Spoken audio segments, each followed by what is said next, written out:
తెలుగు సమావేశం ఏర్పాటు చేసినటువంటి అభినందన తెలియజేస్తున్నాను. ఇంతకుముందు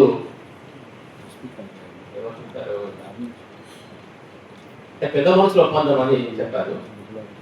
పెద్ద మనుషుల ఒప్పందం ఎలా అయిందంటే తెలంగాణ ఆంధ్ర సమైక్యం చేసే క్రమంలో కూడా పెద్ద మనుషుల ఒప్పందం జరిగింది.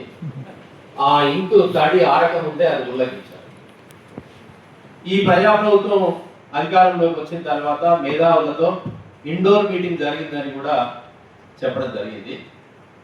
మేధావులతోటి ఆ పెద్ద మనుషుల ఒప్పందం కూడా మేధావుల ఒప్పందం కూడా ఇంకు తడి ఆరక ముందుకే ప్రభుత్వం ఉల్లంఘించింది.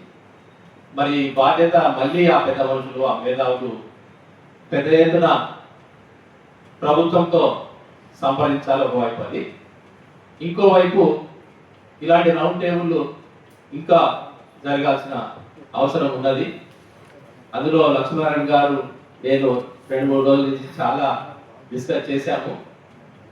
ఆ క్రమంలో సాదిక్ సార్ గారు చేస్తున్నటువంటి ఉద్యమం కూడా చాలా అప్రిషియేట్ చేయాల్సింది. అయితే నేను చెప్పేది ఏంటంటే ఇదంతా ఒక ఎలైట్ మీటింగ్ అయ్యింది. శ్రీనివాస్ గారు చెప్పారు, ప్రొఫెసర్ శ్రీనివాస్ గారు, అంటే స్టేక్ హోల్డర్స్ లేకుండా ఏ ఉద్యమం కూడా విజయవంతం కాదు. అది పైన ఉపరితలంలోనే ఉంటుంది. లోతులోకి పోవాలంటే మనము వాడలలోకి పోవాలి. ఇప్పుడు ప్రదీప్ చెప్పినట్టుగా కార్మిక వాడలు, మనకు సింగరేణి కాలనీ ఉంది. ప్రొఫెసర్ సుజాత గారు అక్కడ చాలా పనిచేస్తున్నారు. ఇక్కడ అల్కాపురిలో ఎల్బీ నగర్లో సాయినగర్ ఉంది. పేద పిల్లలు ఉండేటువంటి గుడిసెలు అవన్నీ ఉంటాయి. ఆ పిల్లల దగ్గరికి వెళ్ళి ఆ తల్లిదండ్రులని అవేర్ చేసి వాళ్ళతో సమావేశాలు పెడితే బాగుంటుందేమో అని చెప్పి నాకు అనిపిస్తుంది. ఇటీవలనే రంగారెడ్డి జిల్లా సేవ్ ఎడ్యుకేషన్ కమిటీ దాన్ని ఏర్పాటు చేయాలని ఒక ప్రిపరేటరీ మీటింగ్ కూడా పెట్టుకున్నాం మేము.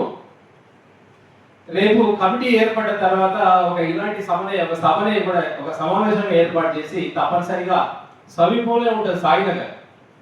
ఇక్కడ సరూర్ నగర్ లో ఉన్నటువంటి హై స్కూల్లో అంటే చాలా మంది మనం చాలా చెప్పాడు మధ్యతరగతి వర్గం. అక్కడ చూస్తే ఒక కానిస్టేబుల్స్ పిల్లలు, హెడ్ కానిస్టేబుల్స్ పిల్లలు, బ్రాహ్మిన్స్ వారి కుటుంబం ప్రైవేట్ స్కూల్ రవీంద్ర భారతి స్కూల్లో చదివిస్తూ అక్కడ ఫీజులు కట్టలేక కారణం తర్వాత ఇక్కడ తీసుకొచ్చి జాయిన్ చేశారు.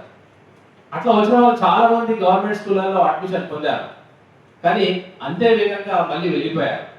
కానీ ఆ కుటుంబాల వాళ్ళు ఏమి గమనించారంటే ఇక్కడ అసలు మేము రవీంద్ర భారతి స్కూల్లో మా పిల్లవాడు ఎన్నడూ కూడా ఒక ఆట ఆడినటువంటి సందర్భం చెప్పలేదు, ఒక ఎక్స్ట్రా కరికులర్ యాక్టివిటీస్ లో పాల్గొన్నట్టు చెప్పలేదు. ఈ స్కూల్లో ఇన్ని కార్యక్రమాలు జరుగుతున్నాయి, మాకు చాలా నచ్చింది ఈ పాఠశాల అని చెప్పారు. ఒక మండల్ సూపరింటెండెంట్ పిల్లలు అక్కడ చదువుతున్నారు.